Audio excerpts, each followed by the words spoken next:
What's going on, fam? I'm Bree. And I'm Ninja. This is Pre-Ninja Network. Why are you so much bigger than me? Come on up a little closer to the camera. Closer. And it's been a while. Really, because we have a lot of life updates. It's been a lot of things moving and going, but that's not what this video is about.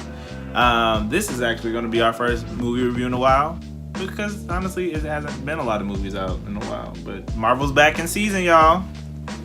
And starts off with this Captain Marvel. It was pretty cool. It was just pretty cool, though. Yeah, it was pretty cool.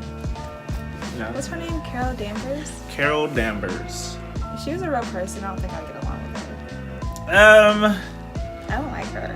Brie Larson's portrayal of her is something you have to get used to it. But it's throughout the whole movie. She's so sarcastic and annoying. Everything's sarcasm. Like, you can see that it's like cute and sexy at first, but then by the end of the movie, Jude Law had he said the line. The line of the movie, like, you know, your sarcasm was really cute at first, but now it's just flat out annoying. This is annoying, bro. I'm just like, thank you. Anyone who watches this movie annoying. will know this person. We know this person. They're usually really cute too. So it is what it is. But like it is something to get used to everything. throughout the entire movie, and that's honestly, I mean, I don't want to say it does kind of change the movie. I don't know, but the movie itself is kind of like the story. I just couldn't get into her.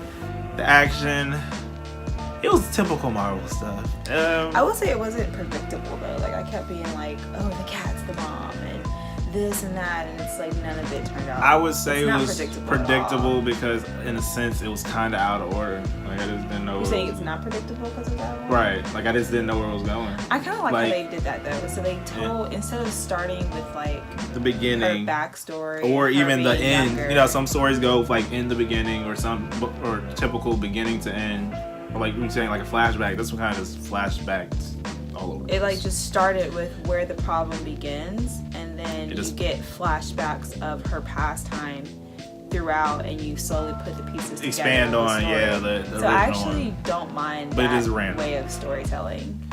It actually made it better too. Because, like I said, it isn't predictable as, like I said, when you do the one flashback they show in the very beginning that the whole movie then bases around and then goes up to the, you know what I mean? That's pretty typical, and it didn't do that because this particular flashback, it's a random spot in the movie, the movie does a lot of timeline jumping. Because it's trying to it's a prequel because it's telling the story before Infinity War, but it's still trying to catch up to Infinity War. I appreciate it. You know, Marvel's trying to be like more comical these days, but I appreciated the like jabs at the 90s. Like, yes, Blockbuster, how slow computers Radio Shack, were. it's the internet. It's like, that was funny. Like, AOL. It showed how far we've come. So I appreciated those different jobs. The 90s humor was actually quite funny. Yeah. But there was, like I said, it wasn't as much of it. Like, I felt like the stuff they show you in the trailers, the stuff you show in the trailers kind of once it gets to the action, it's straight up Captain Marvel. They do origin stuff. Even, like I said, we kind of watched a review that kind of described it. It doesn't really give a full origin. It gives like I said, pieces of her background to where you can kind of put it together instead of just one plain origin story. And it tells you how the problem came about over the last 6 years. Well, I'm even in her past. Like, they give you stuff from her childhood. They didn't give you that much of her childhood because you don't know who her parents are. They gave you a picture of her dad. But that's it. But you don't know who he is. You don't know, because you thought from the comic books that he was part Kree or something, but it looked like he was just. It was one or the other. I told you, one parent was Kree, one was human in the comics, but they did it different in this movie. You don't know anything about her actual child. She looks like she has a brother. What happened to her brother? They mentioned that she didn't have a good child. They mentioned all this stuff. They really mentioned it, but you don't know. It's enough to give, like I said, I thought it was what you mentioned earlier. It's a piece enough to where you can get the concept together yourself. Exactly. You didn't go too far into it. It's just enough for you to know why there's a problem. But they did show her like a military academy. They showed her as a kid playing baseball and go-kart. It was a lot of little pieces. Story. It's just flashy. It's no need. It just shows that she's a tough chick. She was a tough little girl, and she grew up to be a superhero, essentially. That's essentially how the story goes, but it's pieced out all over different timelines, and like I said, it concludes to where we are now. Who was your favorite character? Mine was the Skrull. The main Skrull. He was funny. I would have to say though, mine was probably Samuel. Nick Fury. Because I would say that's probably the better part of this movie. The buddy cop relationship between Captain Marvel and Samuel that develops is actually one of the parts I did enjoy throughout the movie. Because he was one of the only ones that could actually take her banter and like jab back at her. And I also think it was the way for Marvel to give us a familiar face to connect with something that has, you know, nothing to do with what's in the current timeline. Because he was hilarious. And like we saw or read before, is that like it also shows you kind of Nick Fury's background because that's very true. In all these new Marvel he's like a level movies, 3 or whatever. And all these new Marvel, he's just an agent.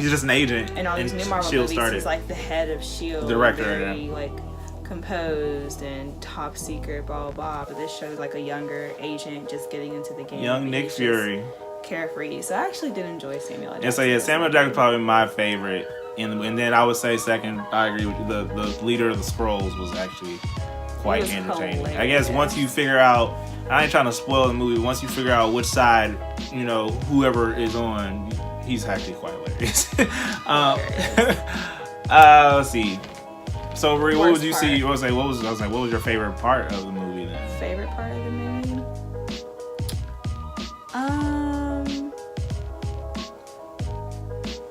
I think when she first got to Earth, it was funny. Like it was when she first crash landed? When she first crash landed and was getting used to, like, again, those the jobs of the 90s stuff, and her and Samuel L. Jackson meeting each other, him playing dumb with her, like, aliens, what are you talking about? You know, like, that was, when she first came to Earth, that was funny. But favorite part,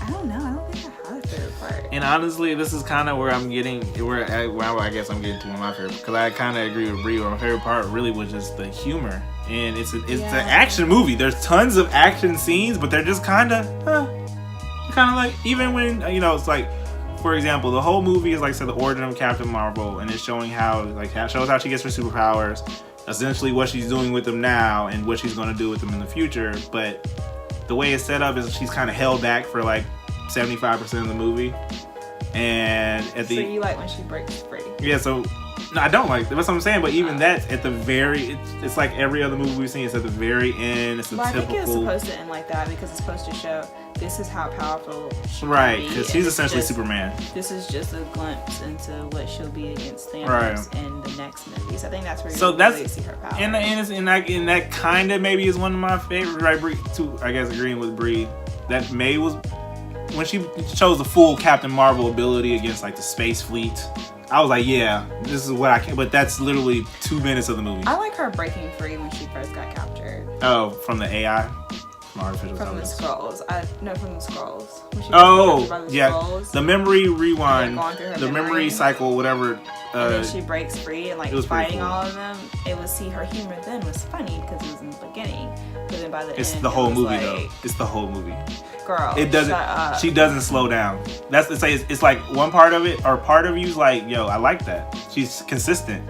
Other part of it is like, yo, funny. And she was genuinely confused. Bring it down. But now it's like, I don't know. So what are you most? After watching that, what are you most excited for with Infinity War? I'm excited. Like I said, the action scenes were dull. But when she did finally show her full power, I think I told Brie straight, I'm like, yo, this is how she gonna deal with Thanos. I like that. I think that's just a glimpse. That's I feel like everyone who saw this movie was like, yo, so Thanos gonna get it coming. That did make me excited because like, yo, even though there is an in the movie scene where, you know, she's kind of showing like, yo, where's Thanos, you know, but it's not like that. Where Nick at? So I guess that's what I'm most excited for. She has such a great relationship with Nick Fury. So when she shows up in Infinity War and he's the one that caught her and he's missing, she's like, where's that? What's happening? That was probably the best part of the movie, and that was the very end of the movie. That was probably. And it was like all these familiar faces. And then where Fury at? Up.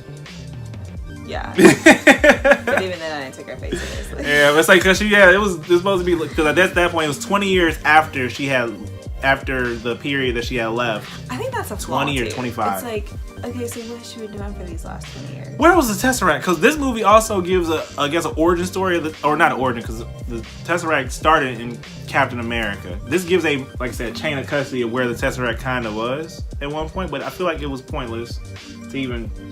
Oh no, it's not pointless because the Tesseract is the source of the whole movie. I think it was another part of the journey of the Tesseract. Tesseract is like it's just the best Infinity Stone of all. It started everything. Then Tesseract started the entire Marvel Cinematic Universe. So, respect it.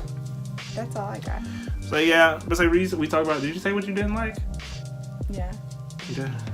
That's what you I hit that already. So, yeah, we just, in general. But I will say this: I would not rank it the lowest of the Marvel movies. Nope. I think we do usually do this in this. He's such a Thor hater. Yep, it's Dark Elf and Thor and all of them are still. It's not top and 5. Hulk. It's not top 5, but I don't think it's bottom 5 though. It's like right in the middle. I don't think it's bottom 5. It's entertaining. It'll hold you off until Xfinity War Venom's comes out. funnier. Is that next month or May? It's next month, April. It'll hold you off until Xfinity War. Game I of do recommend Thrones. seeing it. That's totally different. Infinity Wars. So we'll give you guys a breakdown of what's coming in these videos next. Okay, Game of Thrones, Infinity Wars.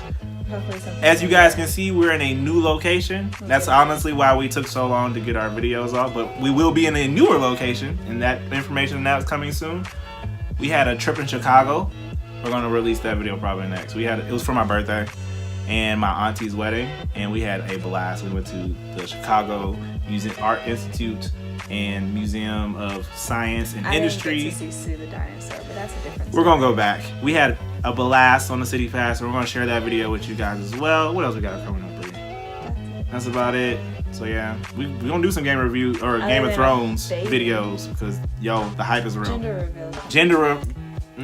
Yes, little baby, little third has been growing, and honestly, that video I guess will be next week because we'll be doing the anatomy scan. TBD. So we got some stuff in plan. We'll just be patient because we are transitioning in housing right now. But our new purple walls. That's a different story. Yes, that'll be a whole different video. Oh, jeez. Bye, guys. Make sure go see the movie. Bye. Go see it. Bye. Go check it out, I guess. Bye. All right. Bye. Peace. Bye.